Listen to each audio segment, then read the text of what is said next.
Mituo nga ang kada henerasyon adunay atubangon nga dakong hagit o krisis. Sa panahon sa atong mga katigulangan, ang gera sa Second World War ug ang pagbangon gikan niini. Para sa atong mga ginikanan, ang pagpalambo sa atong ekonomiya sa panahon sa mga Asian Tiger economies niadtong mga 1970s, 1980s. Para sa uban ang pag-atubang sa krisis sa martial law. Para pa sa uban natong mga kaigsuonan ang trahedya sa Linog 2013 ug ang Abu Sayyaf. Para nato sa karong panahona, unsang atong dakong hulga? What is this Bolanon generation's call to greatness? 17 months after Bohol locked down against the pandemic, COVID continues to be the defining issue in our country. It is a problem far from being resolved due to tight vaccine supplies and the threat of the much deadlier and contagious Delta variant. For 14 months since March 2020, Bohol was able to keep its COVID numbers at bay with less than an average of 200 active cases and no more. On March 16, 2021, the province started vaccinating medical frontliners, which gave a renewed sense of hope to COVID-weary Bolanons. Unfortunately, we saw a startling geometric increase as infection rates rose to more than 1,500 active cases by the third week of June 2021. To date, active efforts at community quarantine, no isolation from home policy, contact tracing and testing are stabilizing the numbers. We are stabilizing our numbers because of the simple, quiet, hard, and heroic work of our medical frontliners. Our mayors, barangay councils, ang atong mga BHERTs, ang atong kapulisan, silang tanan, they are also doing their part to manage the despair and the weariness of our people.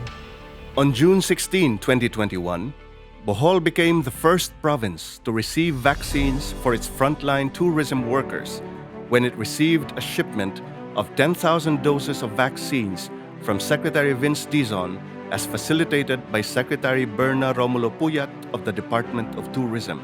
Ang sabi ko, ang mga tourist destinations natin, gusto na nila. That is the only way to restart tourism. Sana all governors or LGU, sana all is like Governor Yap. Yung stricto, tulong-tulong talaga. As we speak today, thousands have been vaccinated with more to follow. If plans push through, the increased vaccinations may qualify us very soon to be one of the provinces that will be accredited under the Green Lanes program of opening up to international tourism arrivals. However, this will not come to pass unless our numbers improve and if we cannot add more COVID ICU bed capacities in the near future.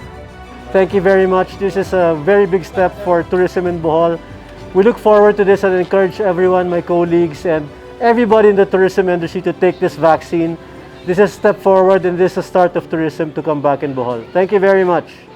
As we kept our focus on COVID-related issues, we could not ignore pre-COVID priorities like modernizing hospitals and clinics. For the first time in Talibon, we now provide dialysis services outside of Tagbilaran City. Tinuuran din tinuuran kumato nga ang mga anak lipay kayo kay ang gasto lang yung taon. Nga repair kayo ko kay gusto na ko mo kanyo do kay makakita ko labi nga nalagig masensang luyo makita na nako mahikap na nako tako kay nung salamat doon ani anak dili nakapungan ug nga mong pagbati grabe na ang hinaot mi nga daghan pang matabangan ani masina pagkakaron sobra na sa katunga ang atong na-deliver sa mga tambalanan. Atong giayo ang mga kakulangan pananglit sa laboratorio. Ang tinguha manggod ani nga ang yanong Bolanon di kinahanglan nga mudagan sa atong syudad aron makadawat og dekalidad nga serbisyo.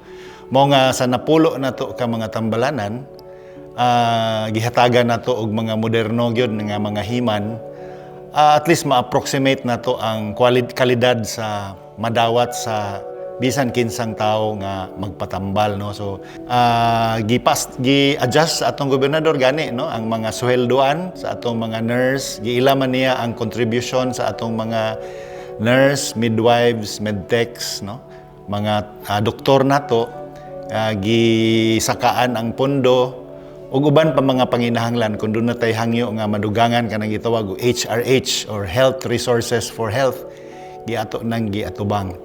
Another pre-COVID priority was confronting poverty in the rural countryside because of inefficient agriculture. Bohol wants to produce more food for its people at a profit to its farmers and fisherfolk. For that to happen, farmers must use science, mechanization, economies of scale, credit, and market access to lower costs and increase income. We are putting these beliefs to practice.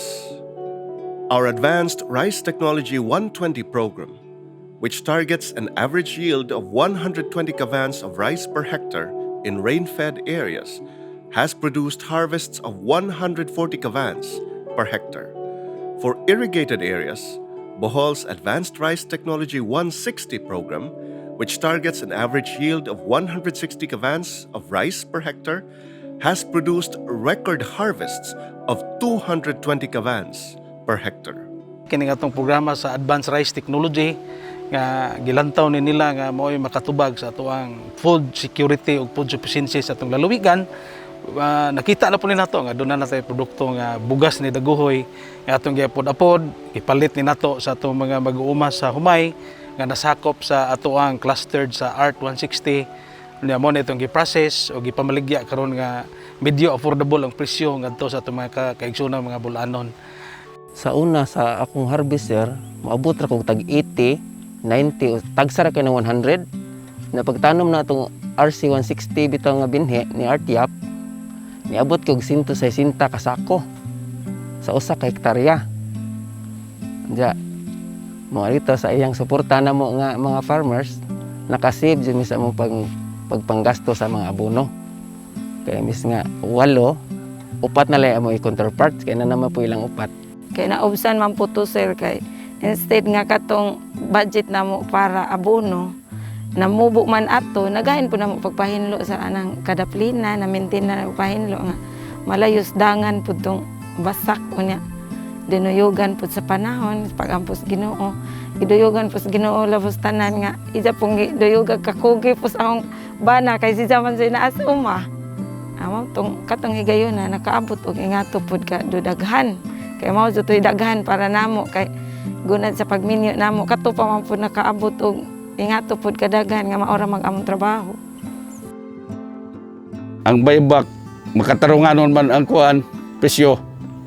Di nga gyud ang makatawhan sa maong programa nga gihatag sa atong gobernador sa pagkakaron. Namong mga mag-uma. Why tao tingali nga og yung ningangay baka, may arang. Klaro, gyud kayo ningangay kay labi na kay mura og na program, ang program niya mura package nga naapoy marketing. Pa may mabiyae, di may mabitin sa maong programa kay kumpleto. Karon matagan natanaw na ninaw gyud mo nga murag tinuod gyud. But what is new about the programs is helping farmers package their own rice. We buy back the palay at a minimum of 20 pesos per kilo for the ART 160 program. For the first time in the history of our Bolanon farmers, they are commercially producing rice and selling them under the brand name Bugas ni Daguhoy. So wala mi nasayop og nagmahay kay ang Daguhoy rice maora sa timpla sa among Java rice. Kaya mas lami pa gyud siya kay dili siya dali mapanos. Kaya og mabahaw siya dili siya gahi. Napasalamat ako aning Bugas ni Daguhoy kay bas barato pa gyud siya. Mao na ni among gigamit hantud karon. After rice, Bohol must now supply the needs of our upcoming tourist arrivals and the nearby province of Cebu. These are markets that can afford to pay, for which reason we must focus on high-value food products like livestock, dairy, poultry, and fishery products. Pag-abot sa pagkuha na mo og gatas nga kuan mi og murag mo iskoy lami nga naa nami murag dagko ang among baon, dako jud katabang sa amo ang pamilya kay sa pagka kuan na mo ang amo ang bahay kana na ang pangakuan buslot nya moingon na tong ang manghod nga mauwaw na si daw mo sa amo ang bahay kay buslot na lagi nya ug naay mga bisita nya mo to nga nilon akong pag-graduate na mo og grade 12 niyon mi nga unahon sa namo pabarog ang amo ang bahay nga bag-o kay arong naami arong di na pud mi murag mo kuan na pud ba musaka ang amo ang kinabuhi niya bisag wa pa mi ka eskwela og college maong among giuna sa bahalag inani pa dili pa mahuman tungod sa programa sa panggatasan o sa feeding program nga gipasiugdahan sa atong halangdon nga gobernador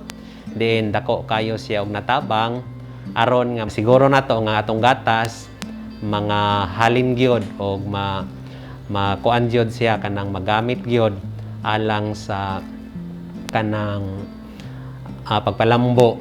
So ang mga farmers, on behalf sa mga farmers, so dako ang ilahang kalipay tungod kay aning programa sa panggatasan gawas nga nadugangan ang ilang kita kundili nakatabang gyud pod ni og dako para nila tungod kay diha sa panggatasan matod pa sa dairy ang kita daily.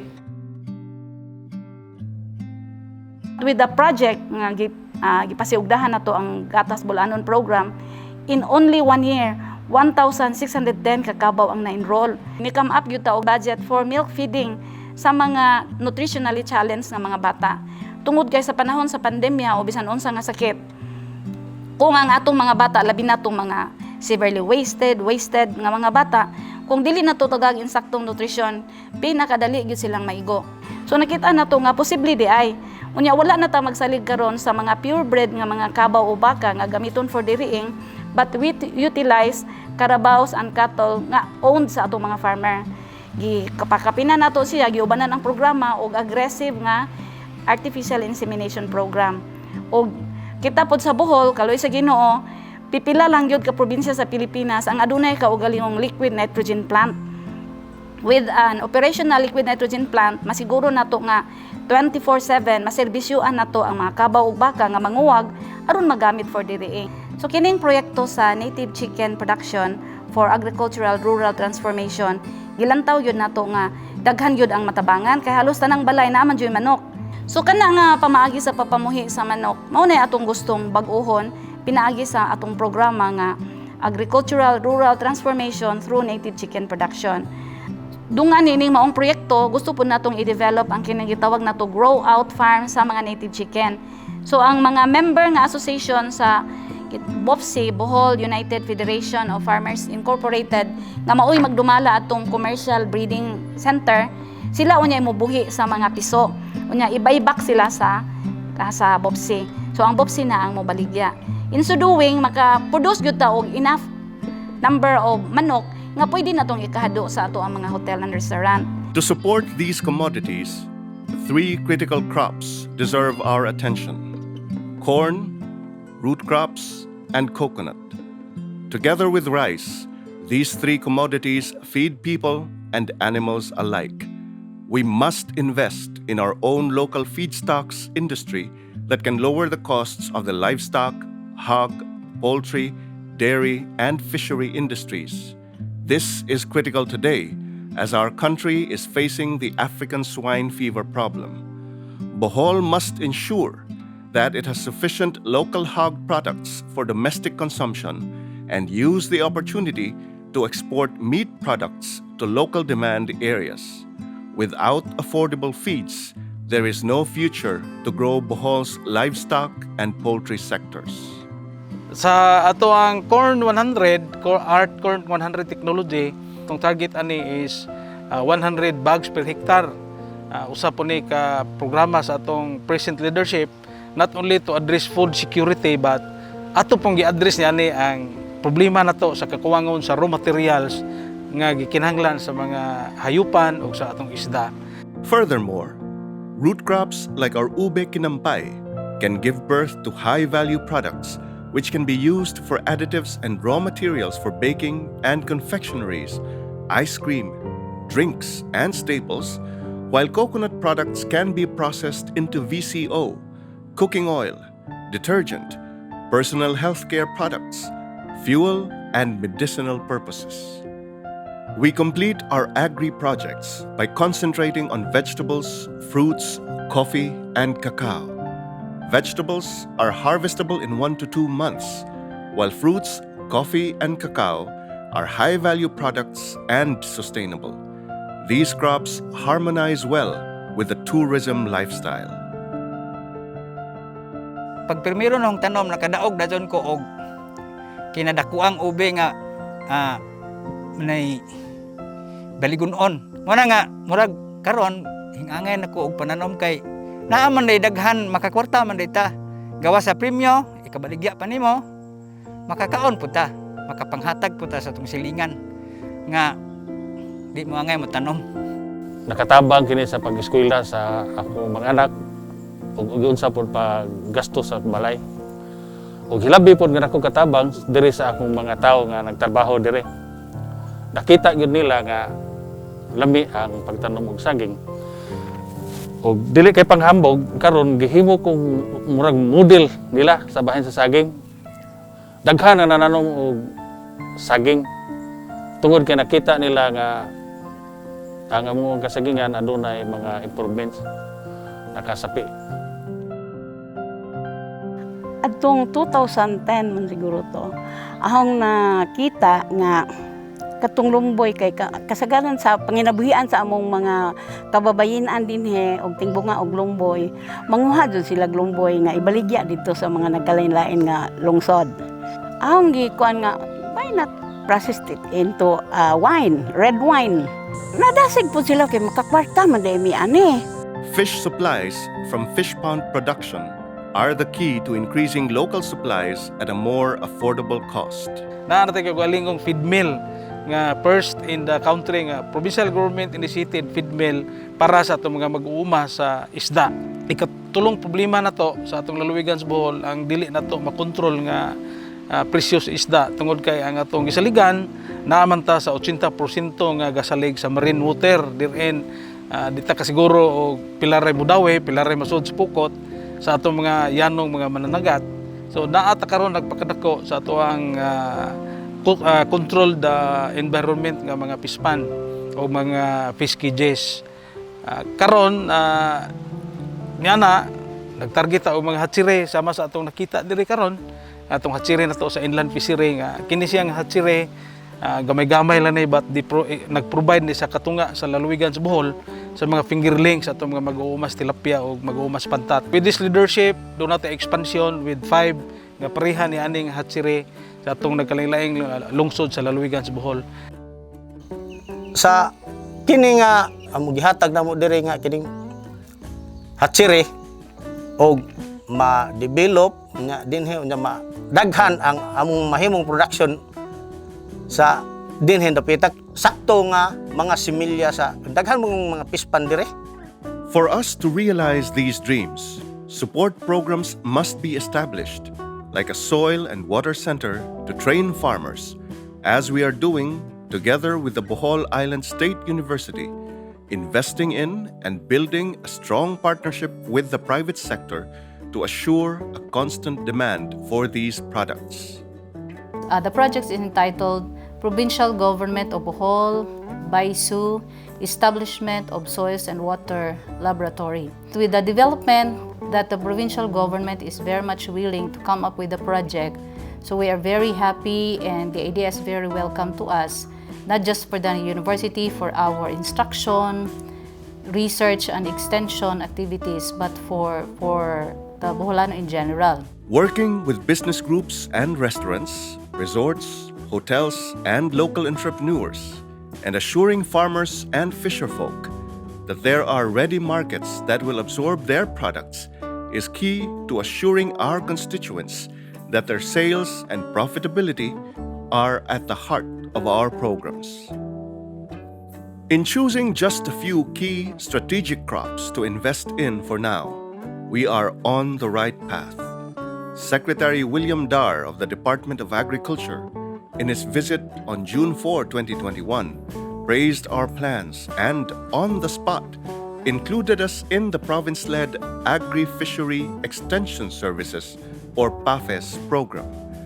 Chosen as a PAFES province, it was announced last June 22, 2021, that Bohol will be the first trial province to receive additional funds from the national government to implement agri-fishery programs.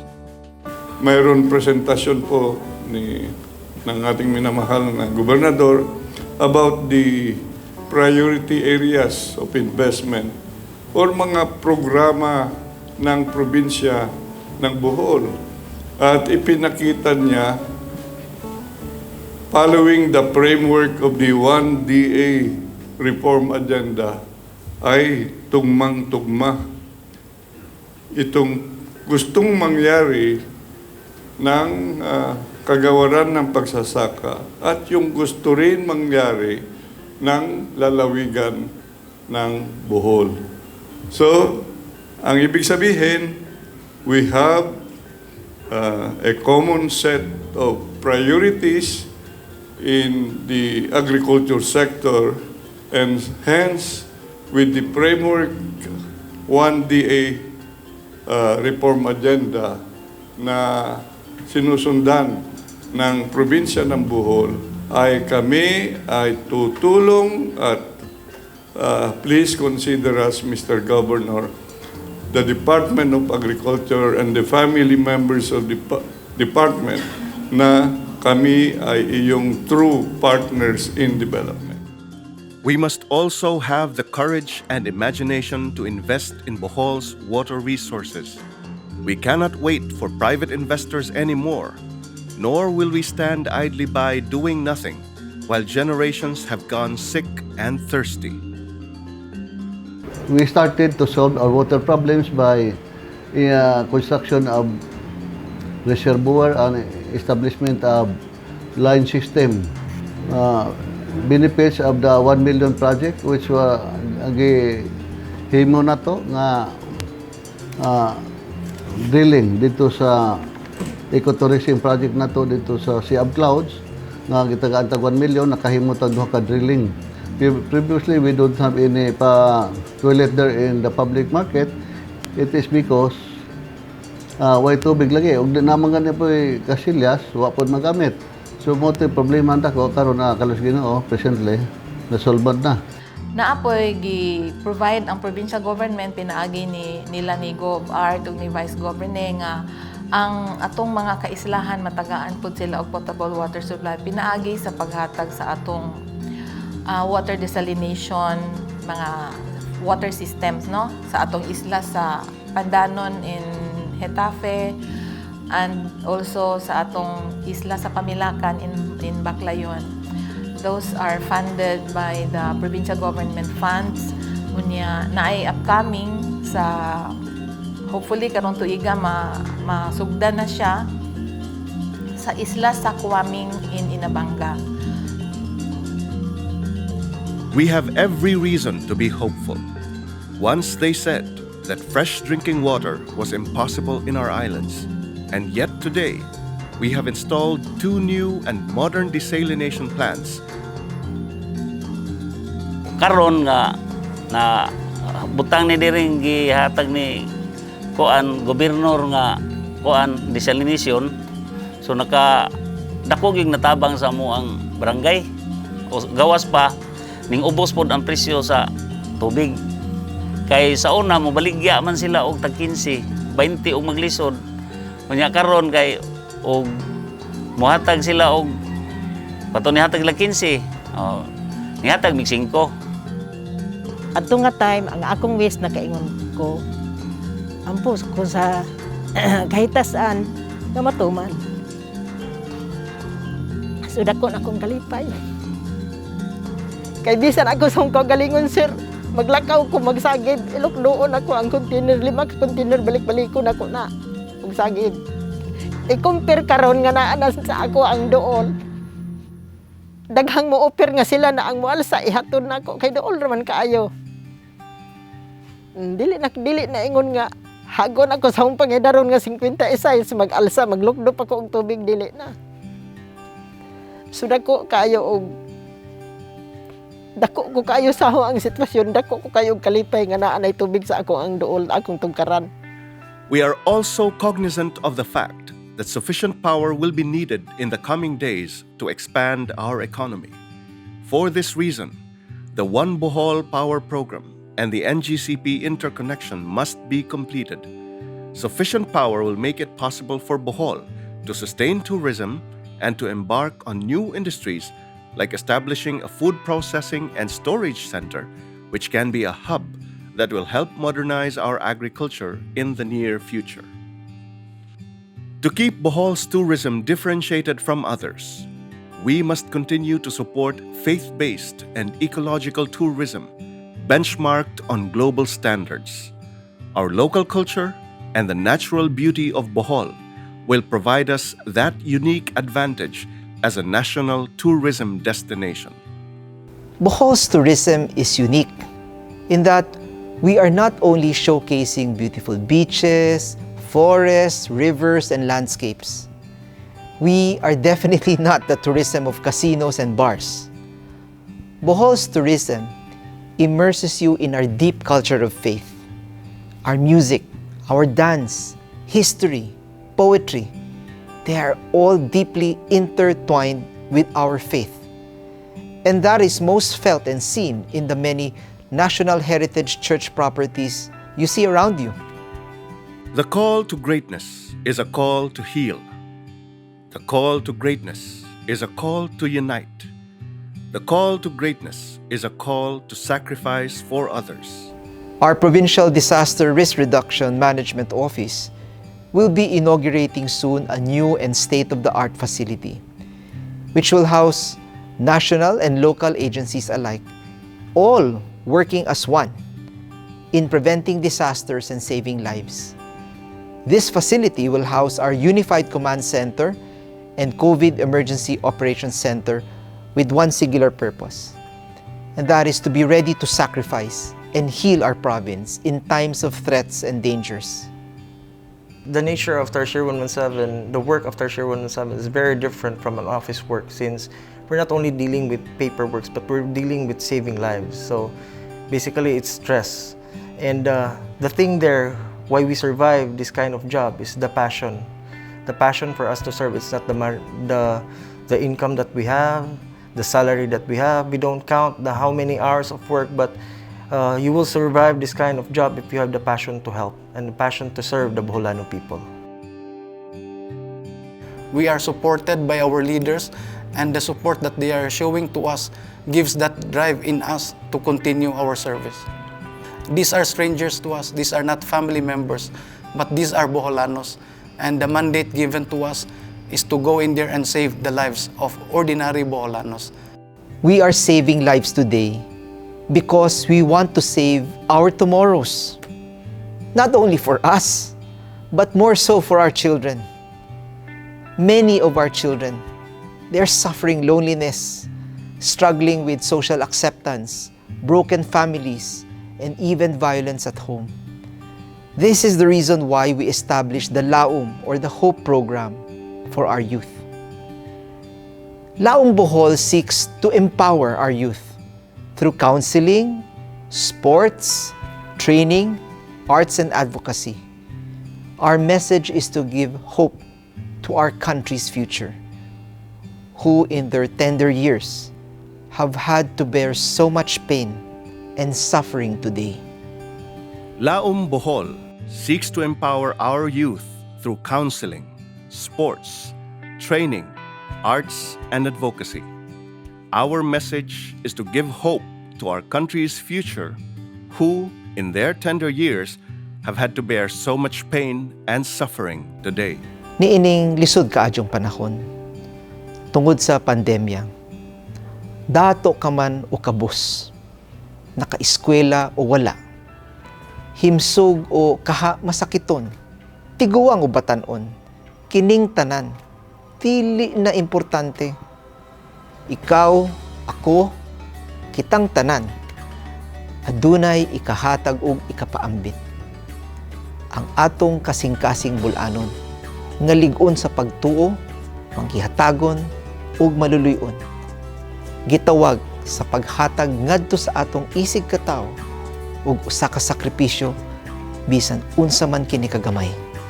This is the Bolanon's call to greatness that we must answer today. To survive COVID and engineer a recovery. To hold off the virus, especially in the light of the threat of the much deadlier Delta variant.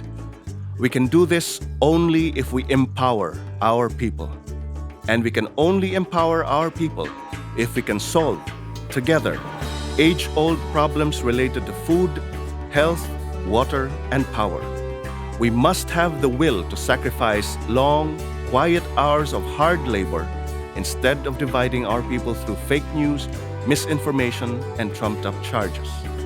Along the way, as we help the weakest, the faceless, and the voiceless in society, there, in the humility of faith, unity, and sacrifice, we will find ourselves and answer this generation's call to greatness.